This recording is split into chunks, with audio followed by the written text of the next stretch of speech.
Done. Okay, are we on? Yes. All right. Yay. Hello, everybody, and welcome to BentoComics podcast. We still don't have a name for this thing, but that's fine. We're going forward anyway.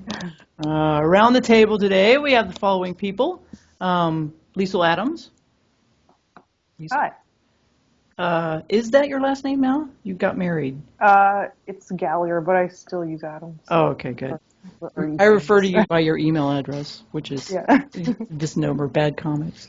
So Liesl's work is up on the screen right now, if you're taking a look at that. Liesl does a series called... What the hell? What was that? My phone. You were supposed to jump in and tell us about your series and all this kind of stuff. Oh, okay. And then my phone rang right at that. And then I was like, are you trying to substitute some sort of nonverbal? I'm like, that's clever. I don't know what it is, but I'll go with it. No, that's my mother's timing. Sorry. Yeah, okay. What's the name of your comic, Liesl? The name of my comic is On the Edge. Oh, God, thank you. OnTheEdge.comics.com. Okay, good. All right, the other verse that you've already heard is Dan. Dan Hess. Dan, say hello. I'm here. Dan does a series called Weesh. WeeshComics.com, right? Wish comic. Singular. Comic. Oh, God. Well, is there a porn site at WeeshComics.com? Not that I know of, but if there is, it would not surprise me. Okay, don't go to the one with the S. And the other person we have with us today is Myung-Hee Kim. She does a series called Simon Sues. Myung, please say hello. Say it better than that. Hey. You Better than sounded that. Okay, you sounded really distant for some reason. You sound very, very far away. No. Okay, good. Put the mic in your face. Well, I was told not to do that. Oh, I see. Okay, well, you sound a little distant. Well, as long as you're not like breathing into it, it's fine. Don't spit in it either. And my name is Dee Dupuy, and I do a series called Heartless. So today we're going to talk about the structure of the Bento podcast, the BentoComics podcast.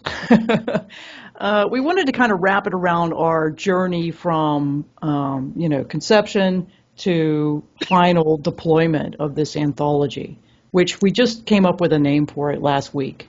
We're calling it Legends, which is very original and has nothing to do with Tim Curry as Satan or Tom Cruise. And anyway, It's thankfully nothing to do with Tom Cruise. I could go the rest of my life not having to do anything with Tom Cruise and be happy. But you know what? I found out that we had this discussion and we were like, well, this name has some baggage and all the baggage is good. So apparently, I like it. yeah, there's a lot of people whose childhood was actually informed by this movie and Tom Cruise and this shiny sort of gold suit. I don't love Tom Cruise or anything, but he's just in the movie. We could make that a kind of a quiz, that could be, one of those personality determiners, like, the caveman versus astronaut thing. Well, this could be, who's your favorite character in Legends? Was it Tom Cruise, the It's Shining Satan. Knight? No, it's Or was it, Satan. it wasn't Tim Curry as Satan. That was the one It's that really totally Tim confused Curry. me. That's what It's it's always all Tim about. Curry. And this is a true story. One of my first things that I was trying to, this whole journey that we go on with our drawing experience, right? I really wanted to draw Tom Curry's head with those big horns, right? And that was kind of my first foray into perspective. Yeah? Ah. Because the horns, they change, something like a horn that's jutting out toward your nose or whatever is going to change shape depending on where the position of your head is, which is baffling if you don't know anything about perspective. So I remember struggling with Tim Curry's horns. Thank you, Legends. So that's the name of the anthology, and we're at the early days of it now. So we're still trying to do things like figure out a printing solution.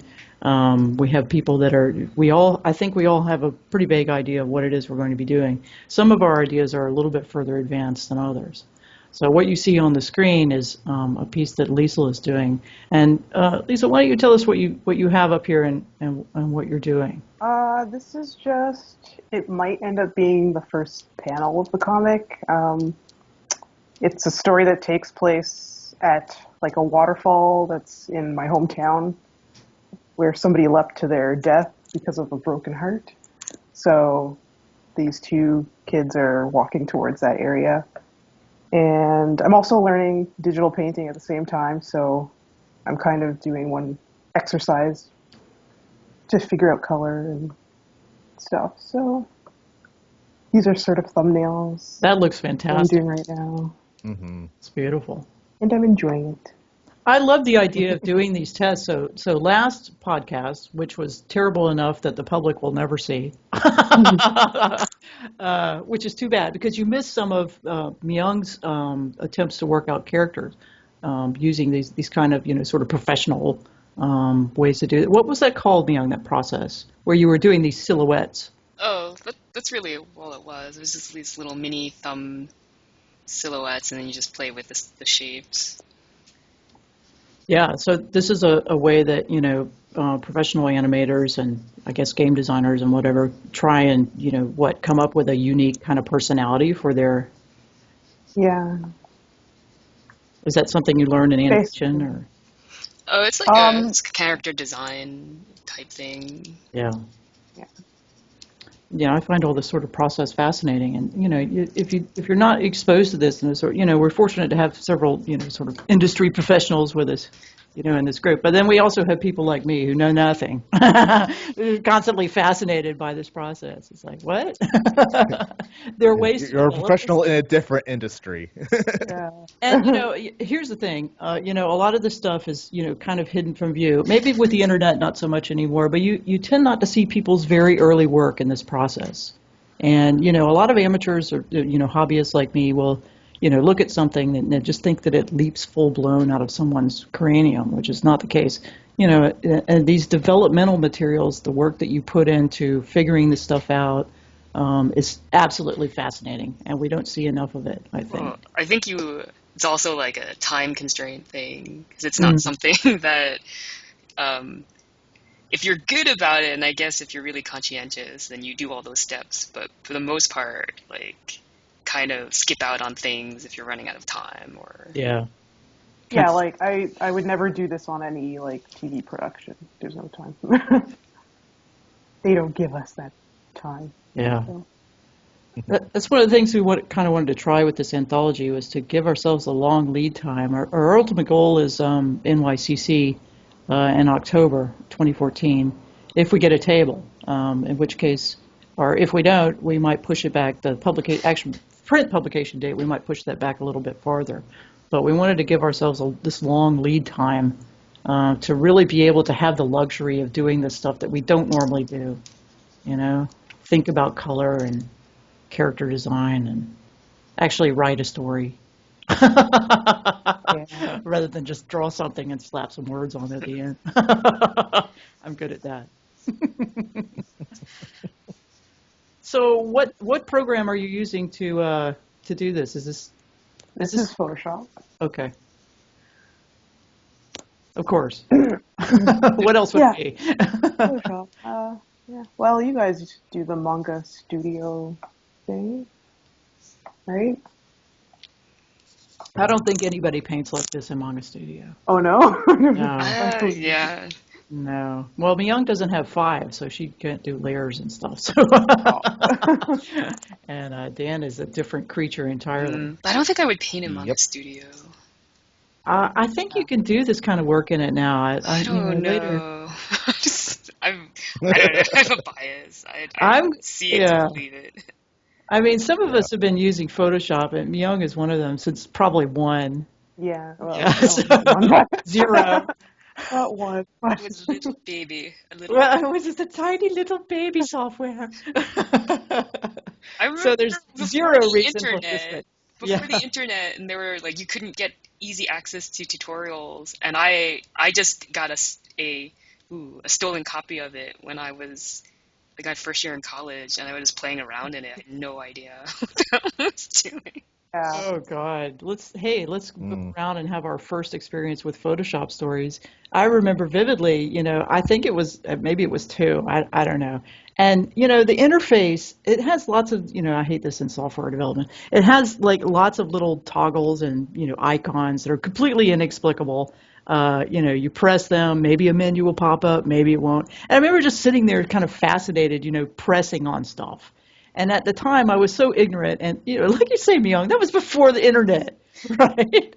Wasn't So you could there? just pop online and go, "What the hell is the layers palette all about?" And so Yeah. you just press things and I was just pressing everything, And which there was no was obviously like, not and you moving. can get updated documentation. Yeah, Because there's no online help, you had to go to the library and get yeah. Photoshop for Dummies The or library. or something. The library. Mhm. Oh my god. So a couple of years ago, well, maybe a little bit more than that, I actually worked a gig at Novartis, and there was a guy there who was in their graphic design department, and he was one of the original contributors to Adobe Photoshop. Okay, so if you have that little about screen that scrolls all those names on there, his Thomas name. Knoll was his name, not Thomas Knoll. No, it wasn't. That's like the first name that's on the. No, he was. Oh, you know it. That's all. You Wow. When you memorized the wait for it name. to load, it just says Thomas Knoll. It's like the first. I am the inventor. My God, dudes, did you know that if you say the about on Photoshop, you could this list of names will scroll down all the people who have contributed. I can't remember. He was very proud of his position on this little scrolly marquee thing.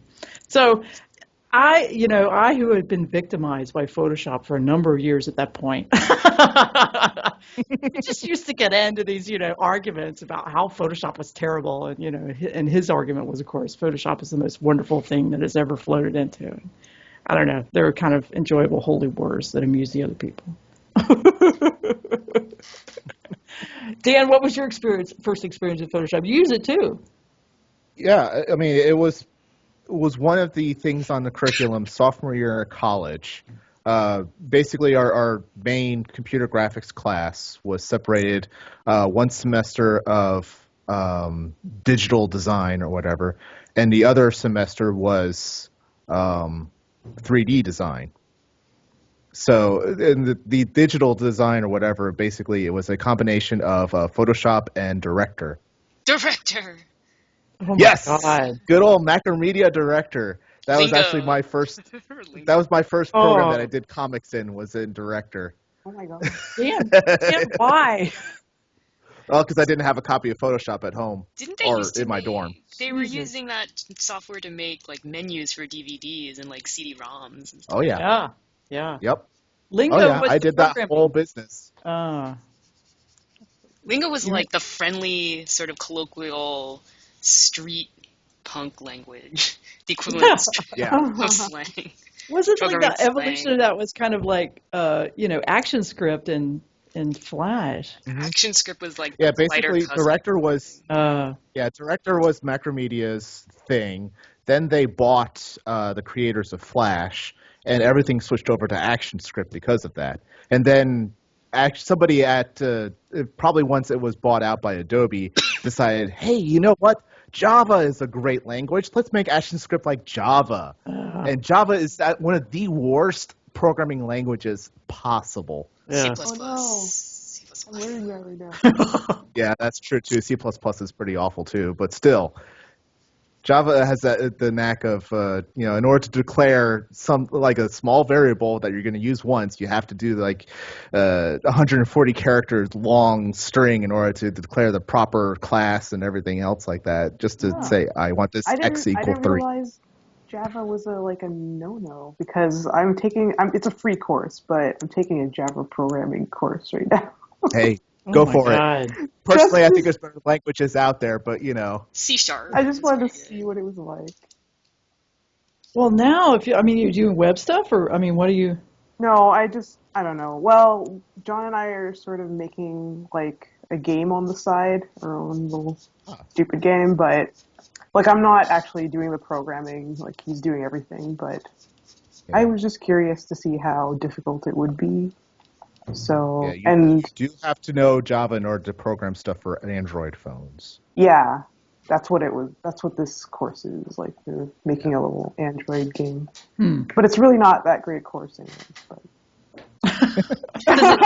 Does I'm it teach learning a you? little bit. Well, if you don't have any programming background, some basic Yeah. programming. I thought There's some good I tutorials thought on that the was a web. better language to start with though than like C++.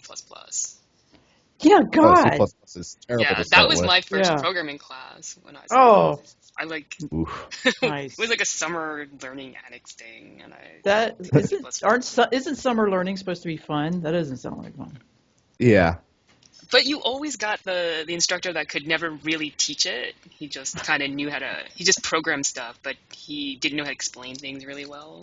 Oh, so some bewildered 99%. graduate student, or go Yeah, ahead. Or like 99% of programmers talk that way or know that way.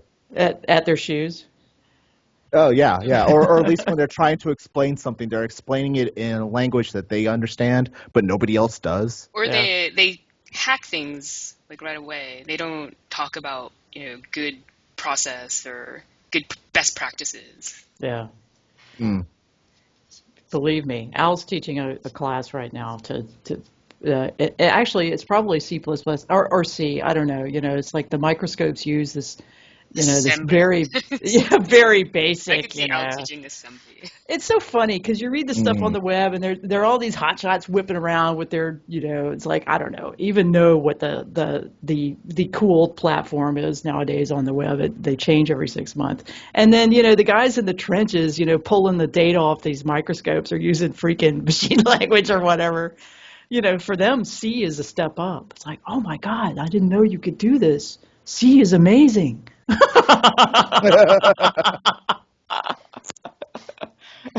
Wayback Machine. But those guys they don't care about sexy and they don't care about fast. They're pulling terabytes of data off these scopes, so they just need something that's going to be reliable and works. But I'm not a programmer. Hey, if we sound like we're bashing programmers, believe me, most of us are programmers and live with programmers and are surrounded by programmers, so we know what we're I doing. appreciate what they do, Yeah. especially after games. Yeah, boy, that takes me back. Adobe's acquisition of Macromedia. Oh yeah.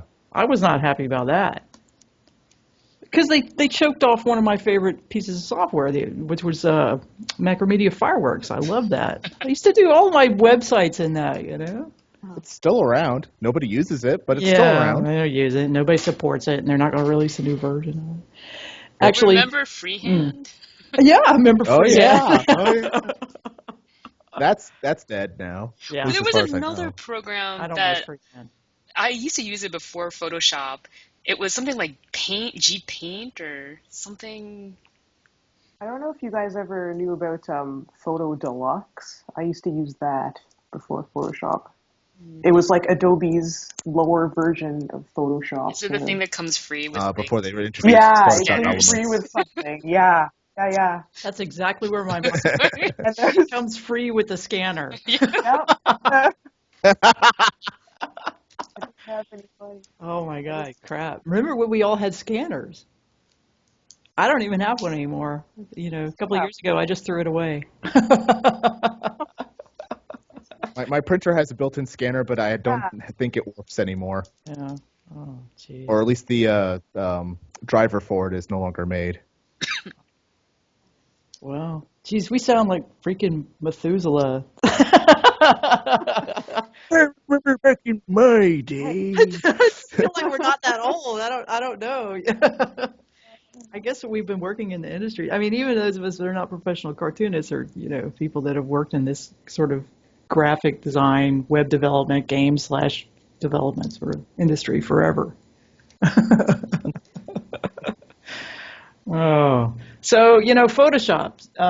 To go back something you mentioned, Liesl, or perhaps Myung. Painting in Manga Studio. I'm going to try it. Because I was never a painter before, and this anthology Legends is going to be full color. In fact, our first full color anthology, and everybody's just trying to do something a little bit different with the painting. We all have various levels of experience with it.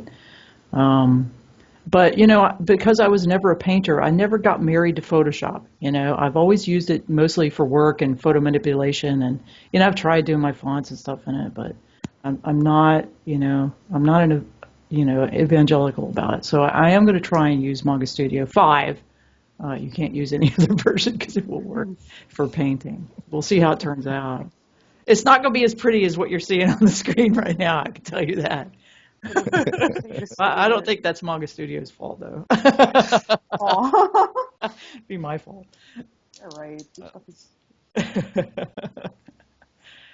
Oh, wow, that was a trip down memory lane. Hey, I like talking about old bad software. Jeez. So we still don't have a name for the podcast, which is fine. We're not letting that hold us back. Why can't it just be called the Bento?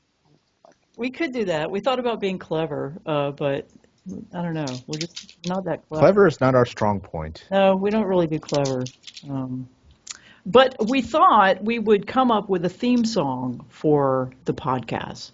Just because, and I just discovered this 2 minutes before you logged in, Myung, that Liesl also has some musical background.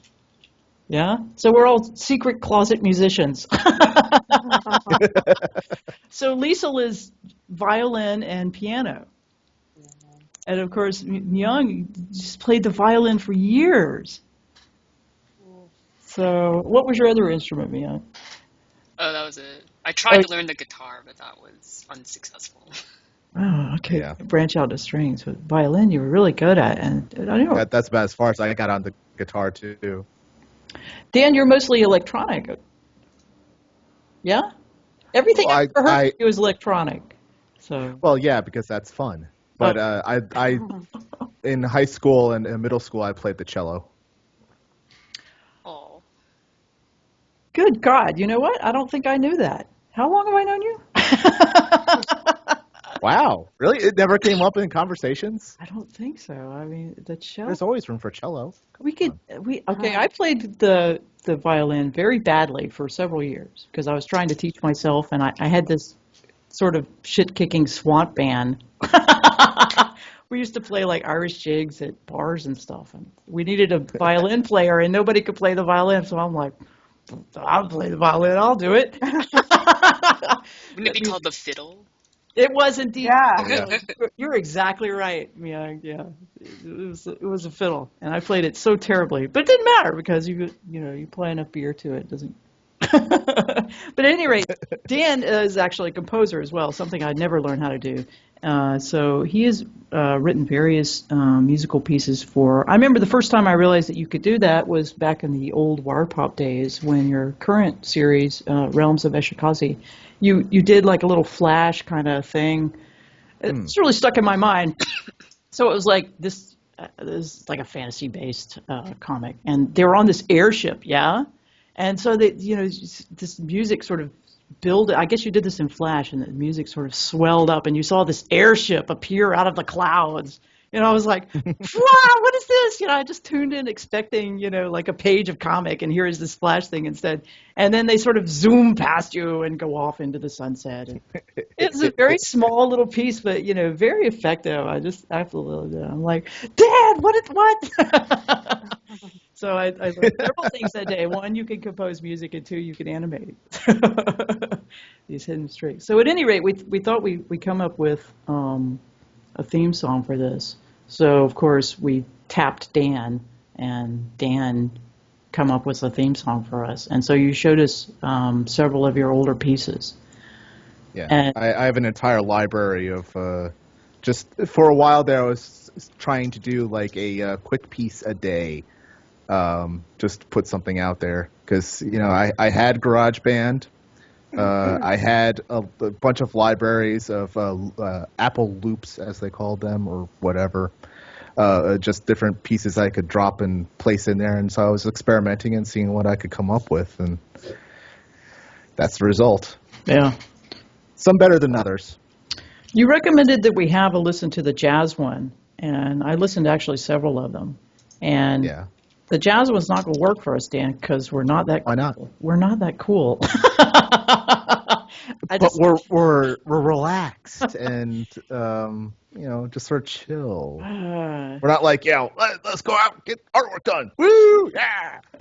who does that? I don't think After anybody that piece does. concluded, immediately my mind went to the Minions, and I went jazzy, jazzy.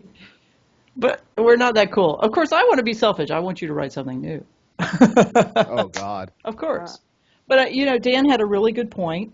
Myung, did you get a chance to listen to the No, I haven't. I thought sample? we would do it here. Yeah, we could try that. Because I haven't read them either. So Dan's point of view, and this is accurate. This is how you come up with this stuff, right? So you try and understand the character of the podcast, and this will help you, inform you as to what kind of music you want. So your intro is sort of setting the tone and giving people a little, audio heads up that you've started, and here's this podcast. Oh yeah, these guys again, that kind of thing. So, and I guess we haven't done enough podcasts to know what our character is yet. This is true. But I'm pretty sure it's not smooth jazz. I'd have to listen to this. Yeah. So should we switch to the Garageband, or Yeah. should we take a minute to listen to the music? Dan, why don't you pull up GarageBand for people who have never seen it before? Not that I'm not. Lisa, zoom out one more time and let us see. Oh. You just applied some sort of lighting thing to that, and let us say goodbye to the beautiful painting. Oh. Here we go. We should devote an entire episode just to these kind of lighting effects that you can do in Photoshop, these layers and stuff, because it's endlessly fascinating to me. Okay. Goodbye, Liesel's first panel. All right, Dan, take the screen and show us GarageBand. As soon as GarageBand comes up. It's not going to crash. Yes, the I machine, know is it? a new version is available, blah, blah, blah. Oh, wow, I still have something open from my days of doing Masscast Weekly. Yeah, I saw that one of your clips was sort of a Disney thing. You were right. It was very happy. It was very Disney, yes. It's hard to know what kind of music, really strikes a chord. And here's the thing, too. One of my favorite bands is Massive Attack. And I like to listen to a lot of electronica, particularly while I'm working or some other, right? And everybody's seen House, right? Mm-hmm. The TV show. So the opening for House is very striking. I love it. And Massive Attack does the music. But they did, it's 39 seconds of music, or 36 seconds. I don't know, the other day. And they took, whoever created the opening titles for this, took the sweetest little couple of seconds, progression out of this entire song. And just the cream, the absolute sort of polished jewel of this, several minute song, and used it for the opening sequence for that. So I was like, wow, So any one of these sequences that Dan gave us, these samples, they're far too long for an opening. And I'm not sure I have the skill to go through and just find that sweet hook, that sort of little chord turn or some other just makes it, beautiful. Pull it out of these long samples. So I can't say definitively that none of these songs will work. Because it was just like a couple of seconds. And it made me just fly to iTunes to download the song. And then when I listened to the whole song, I'm like, oh, that's like an okay song, but I was expecting something amazing. It's like, wow, they definitely harvested the best bits of that. So what are we looking? So this is This is basically how I put those things together. So, is this an old version? Pick a drum loop.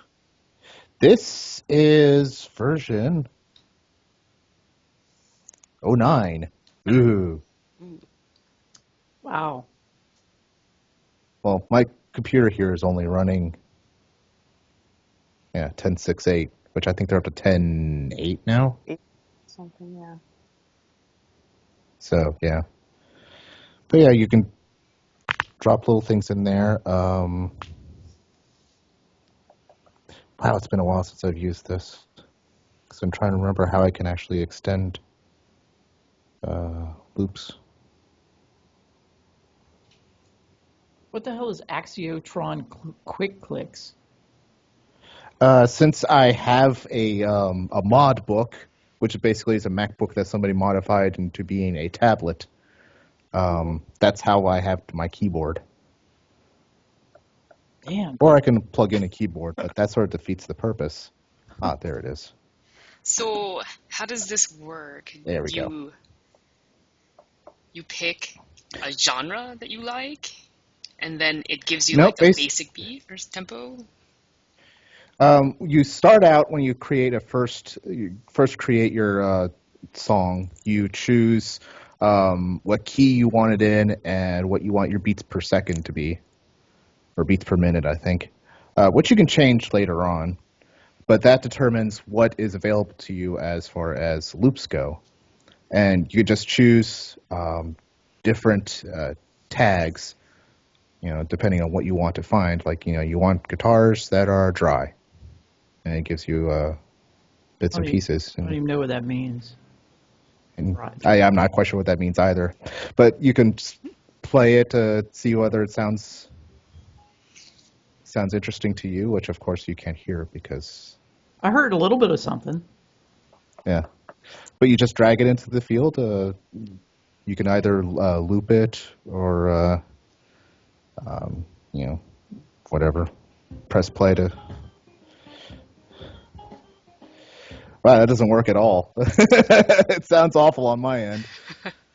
Is there a way to get input in, or can you hook up a keyboard, or like a musical keyboard? As you can see, when I'm talking here, this little meter goes up and down. So you could actually hook up microphones or Electric guitar.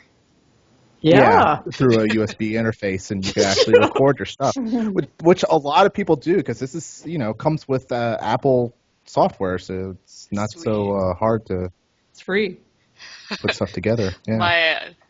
My friends, for a birthday gift, gave me the Rock Band electric guitar, and it's an actual electric guitar, but you have to learn how to play it in order to play the game, because it has a different mode for if you want to do actual guitar playing, and I quickly went back to the plastic instrument.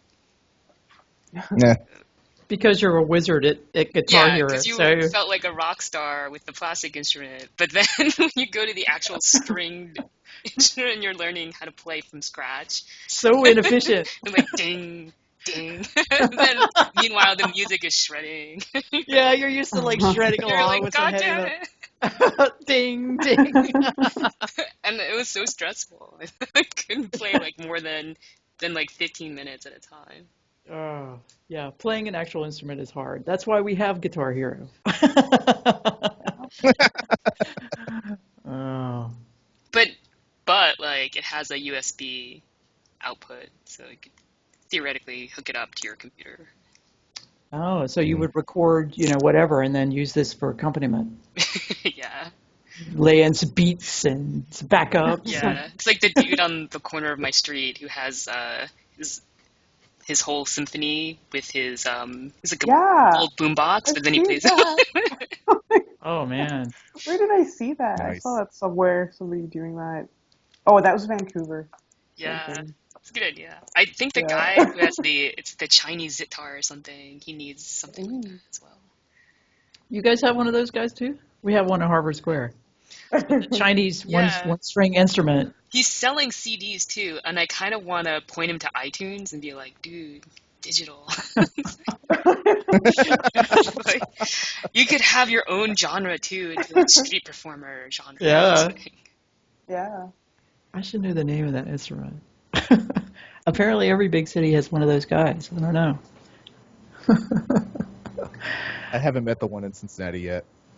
What was I thinking of? Something tickled my brain. Oh, so you could do this on the iPad, which is amazing. Now, I don't know what people are using here because I'm not, a musician anymore. But, I've seen people put together just like you record some audio track and then you go back and then double it over yourself. And there was a video that went viral.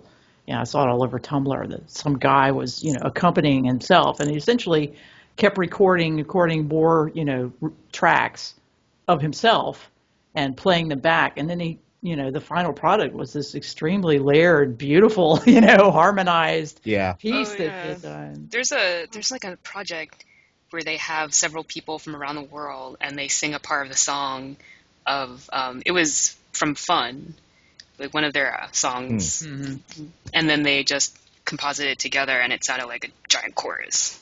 Yeah, it's amazing. I love the idea of people making music like that. Fascinating. Of course, like Myung turned me on to Jimmy Fallon's on the opposite spectrum, the music room, the grade school music room band. So now we need a kazoo and a little maraca shaker thing. It was like the bass made out of rubber bands and a tissue box. Yeah, it's perfect. The guy that played the banana, like this little banana rattle. So are you saying, Dan, that you just pulled a bunch of stuff out and put it in there and stuff? I want input. I want you to compose something. I could see what I could put together with what I have in here. I mean, you're kind of reliant on somebody else's conception of what... I don't even know what down-home dobro is. Is that... dobro. I was thinking dude bro. I was like, what? Dude bro, man. Totally, for sure. I was like, what kind of music that guy was like? Yeah, that's pretty much... that's one of those Appalachian instruments. Steel guitar, yeah. No, that's not us. Dreamy guitar pattern. Dreamy guitar pattern. This is who he is. Yeah, some of these are fun. I mean, that's half the reason why I did the songs that I did, is just because I wanted to play around with different things. Did you hear that? I was accidentally playing bit. jazz. It was the jazz sample that Dan put up. Oh, I did hear it. Wave. Yeah, the names are all just random combinations of letters. Because I didn't feel like sitting down and saying, "Oh, this is blue moon rising over a tranquil sea." Oh, Tree and cop. You're kidding me! It's random. I thought you were. Oh, Dan. I give you more credit than you deserve, man. I was like, yes, this is probably some project that Dan was working on. And nope. Ham techie. Sounds like hamster rave music. And then Pavu Zoom is like Indian dance musical hip hop. Oh, I wouldn't be opposed to any kind of Bollywood situation that we could try. I mean, I don't know. I have no idea. Almost any artist that you run across is going to have some sort of, music. I mean, you long hours spent making cartoons, so you need something to keep you going. So everybody's going to have like a different sort of musical taste, and I actually developed soundtracks for a lot of my projects just to kind of put me in the mood for drawing or painting or some other. So I wonder if we can come to some kind of accord on soundtrack. Musical taste. Yeah, I'm a big fan of electronica. Maybe we should listen to the samples that Dan has, and then vote. Pick the one that has the most votes, and then like do variations on that. Well, here's my thing: is having listened to all of them. And now that I realize that you've constructed them in this way rather than played them in or composed them, like you've assembled them more than composed them, that means that I can bash them. They're a little old-fashioned, I feel. They're a little too conservative. So a little too off the shelf is my thought. So I would not use any of those. I would force Dan to create something else. Something new. But you You know, can't. which got me thinking, it's like, I mean, obviously you can't just rip off people's music to put it on your podcast. But, how do people get away with sampling, bits and, I mean, steal somebody's hook and stick it in another piece? I mean, are there rules for that? I'm sure there There are. are rules of some kind. Yeah, I'm sure you have Certain to number ask of for seconds. permission. Yeah. Yeah. Wasn't there some sort of, I don't know whether it was an urban legend or not, that you could sample up to 2 seconds or Yeah, something? I thought Oh there was yeah. some sort of rule like that. Like Is that just an urban legend? Like the maybe cat in the microwave or whatever? it's an urban rule. Oh, okay. So you could just take, somebody's hook and put it in your song if it's under a certain It's like amount. internet code. Yeah. Internet Uh, code, man. but I mean, sometimes, like, for For example, educational purposes, man. yeah, exactly. Yeah. For parody only, parody or reviews. Geez, we should do an episode on copyright law. Oh, geez. Yeah. But yeah, no, sorry, that sounds boring. Let's don't do that. But as I was talking about, the sort of the intro to the House series, just that couple of little seconds from that song was the best part of that song. I mean, the song is good, don't get me wrong, and I really like Massive Attack, but I mean, that was the best part of the song. So if you could sample something under 6 seconds, you could just scoop the cream out of somebody's composition. I don't think that's fair. Yeah, I'm pretty sure you can't do that. Okay, we could actually look that up, but we'll be spreading rumors. Yes, you can steal 6 seconds of somebody's song. Also, if you go swimming, you could get pregnant. Yes, Lord. Pro tip for everybody. So at any rate, I don't know if we want to go back and listen to those because they're a little dated. Oh. It's something a little bit newer, but I'm not sure how to get it. We'd almost have to pick, some sort of direction we wanted to go in. That would help. What kind of music do you listen to when you're working, Dan? Yes. What do you mean? I listen to music. I said, what kind? I listen to music. I depending on what I'm working on, typically I'm dealing with words, so I don't want to listen to words, so I'll do instrumental type stuff. So either movie scores or a little bit of electronica, a little bit of new age, stuff like that.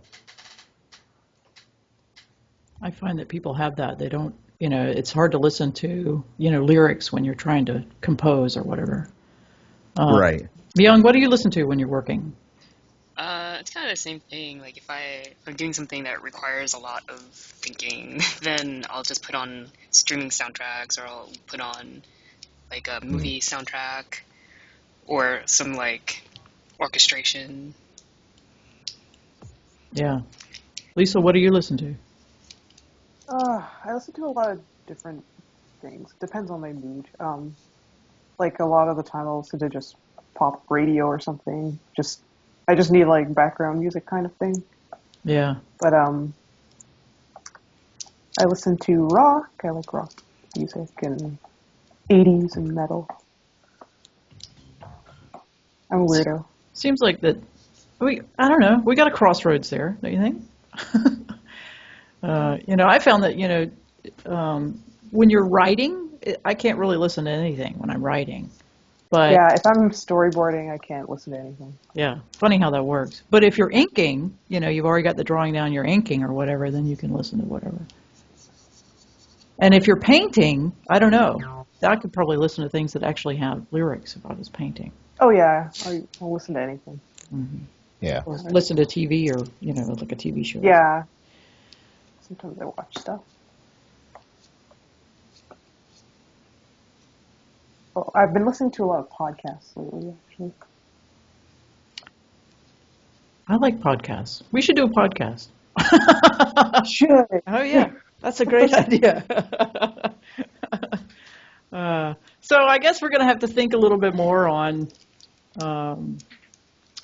what do we want to do for our music.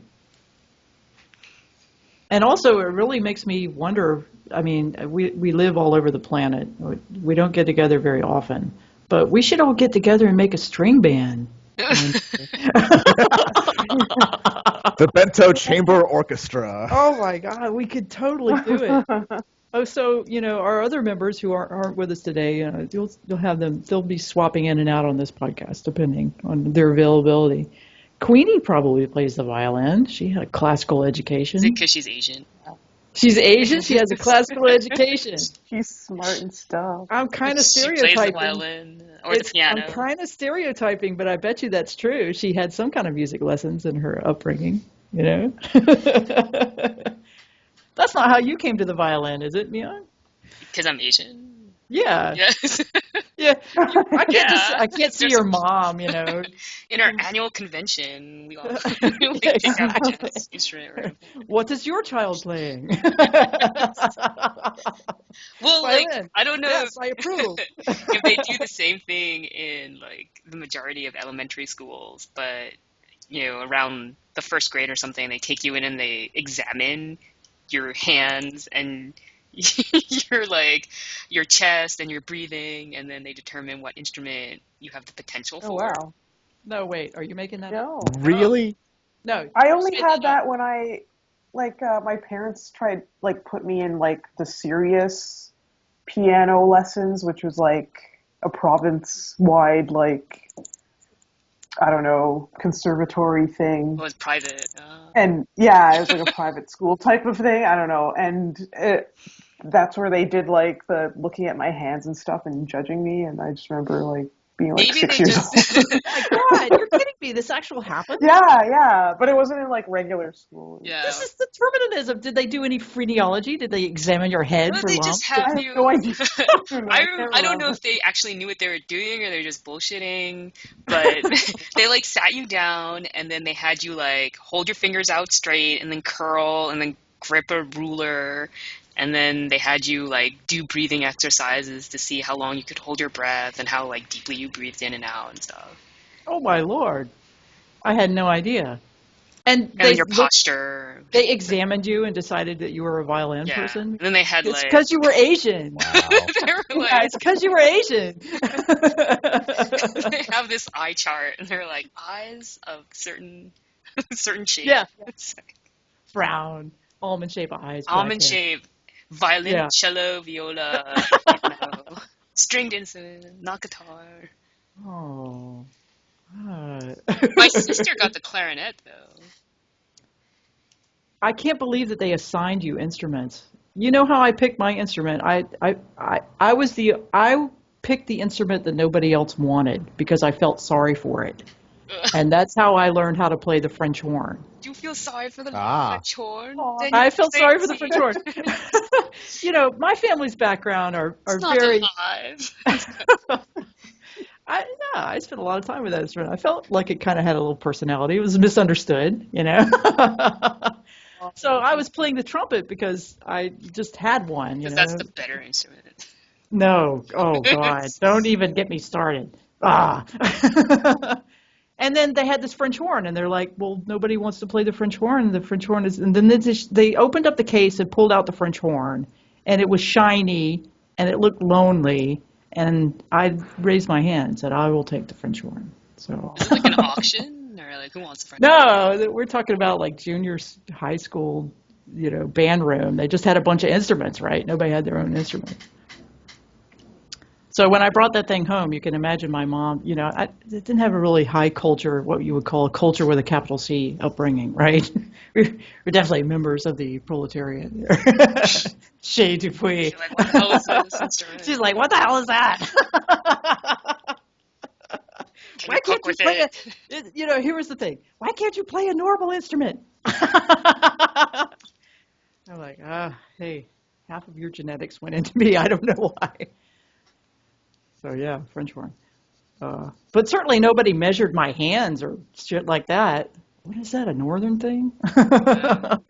I didn't have any of that. They just showed us a big, gigantic chart full of all the instruments that were available, and I said, well, that looks pretty cool, and pointed to the cello. Well, I think then everybody, if the kids could choose themselves, everybody would choose the drums or something, or the saxophone. Yeah, the things that made the loudest noise. That's why everybody was playing the trumpet, because it's a shrill, horrible instrument. Or the clarinet, because I guess the clarinet is maybe... Clarinet's hard. We're going to start like a holy war here. People are going to be... Don't you be talking shit about the clarinet. The instruments are That's hard. all right. Well, some instruments are more accessible than others. Yeah, so if you pick up a saxophone, this is kind of the holy war between French horns and saxophones, because they have duplicate parts in the band, right? And you can't tell me that a saxophone is harder to play than a French horn, okay? Because the saxophone is a very modern instrument. Somebody actually designed and created the saxophone. Yeah, it wasn't just like a bunch of tubes that somebody threw together.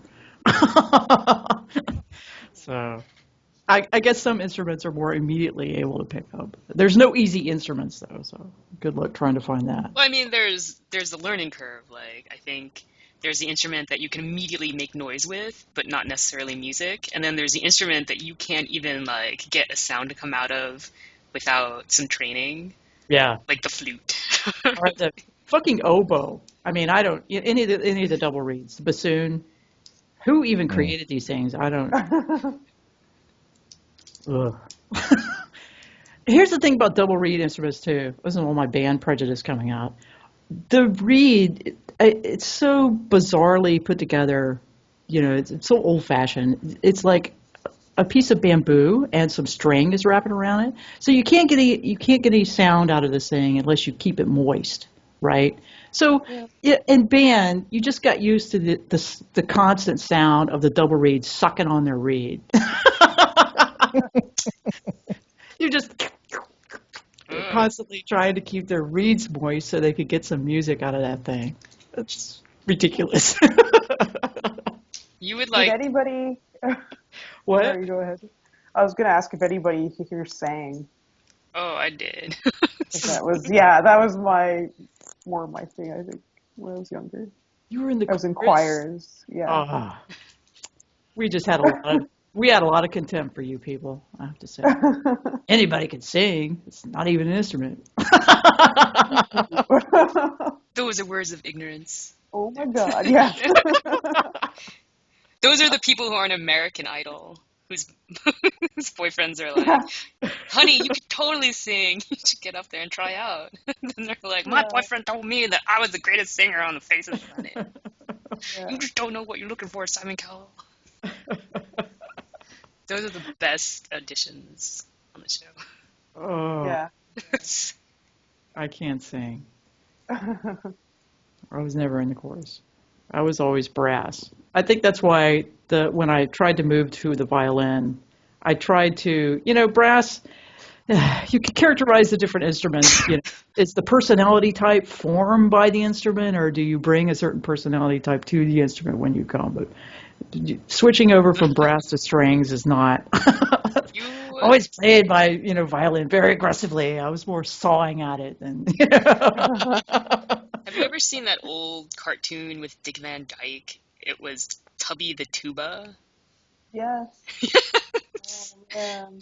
So they had these, like, all these instruments personified with the kind of characteristics you're talking about. So the violins are all snotty, and then the main character, who's voiced by Dick Van Dyke, is the tuba, and he can't get a part because nobody wants to write something for him. And then he has to go to, like, I can't remember the whole cartoon clearly, but I remember he has to find his melody, and it involves helping this musical note girl go to a ball, and then he finds the oom-pa-pa, and he finds his music, and then he goes back to the orchestra that kicked him out, and he plays, and they realize that the tuba is an integral part of the orchestra. Wow. That sounds like it could be a dream. Or... No, it was real. It existed. Please don't remember. Oh, it's a real story. Yeah, I remember it. You could probably find it on YouTube, actually. Tubby the tuba. Yeah. Well, they do. It could break down. I mean, all through high school, my friends were all in the lower brass, right? So all my buddies were, tuba, baritone, trombone, and then my good friend Liz on the double reed, the bassoon. And because they didn't know what to do with either French horns or bassoons, we often got lumped together as the weirdos of the orchestra. Oh. Because there was only one bassoon player, right? Because nobody in their right mind would make a high school kid play bassoon. You know, it's too hard. And then there were very few French horn players, so they would lump us in and throw us in the lower brass, even though we didn't technically belong there, I guess. So, but we always had just a lot of contempt for the woodwinds and and the trumpet players, you know. Choral stuff was right off the scale. We've possibly wandered a little bit afield of our topic. Yeah. Dan, I've been watching you scroll through this for an hour now, and it just seems like it's endless. Yes, it is. Yeah. But you just sort of keep going until you find something that says, hey, that sounds cool. Let's try that. Are you actually making something right now, or? Just to see if I can put something together. They don't even have electronica in here. Oh, they have electronic, but it's not. They have synth. 80s you'll dance love the synth. 80s dance synth. Oh, yeah. That's what I'm talking about. That's really old. Oh, yeah. The Casio keyboard, all the presets on. Yes. I have a feeling I'm going to like what Dan made. We could go 80s. So we're almost time. I don't know if we want to wrap this up or. We're at an hour, I guess. Yeah. So, wow, good discussion. I enjoyed it. I don't know if anybody else will. I hope so. We were going to talk about, we had several other segments that we might want to try, but let's not go there. Maybe we should put like bashing other stringed instruments or perhaps woodwinds on our permanent roster instead of our system. So we're going to try and do this every week, maybe even twice a week. I don't know. We get together to discuss various things that have to do with BentoComics and, you know, how everybody's working. And we do it on Skype. We like to see what everybody's doing, and we like to share it with you. So I hope you tune in again. You will hear eventually our theme song. Eventually our theme song, if we can figure out one.